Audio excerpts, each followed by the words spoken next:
انسداد دہشت گردی عدالت میں پیش کر دیا گیا ہے۔ کیا حال؟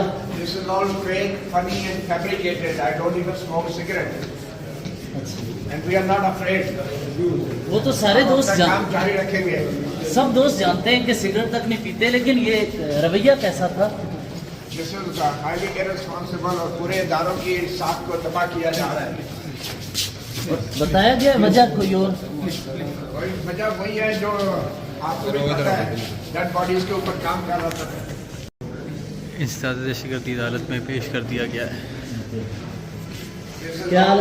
This is all fake, funny and fabricated. I don't even smoke cigarette. And we are not afraid. وہ تو سارے دوست اپنا کام جاری رکھیں گے. سب دوست جانتے ہیں کہ سگریٹ تک نہیں پیتے، لیکن یہ رویہ کیسا تھا؟ This is highly irresponsible اور پورے اداروں کی ساکھ کو تباہ کیا جا رہا ہے. بتایا گیا وجہ کوئی اور؟ وجہ وہی ہے جو آپ کو بھی پتا ہے، ڈیڈ باڈیز کے اوپر کام کر رہا تھا.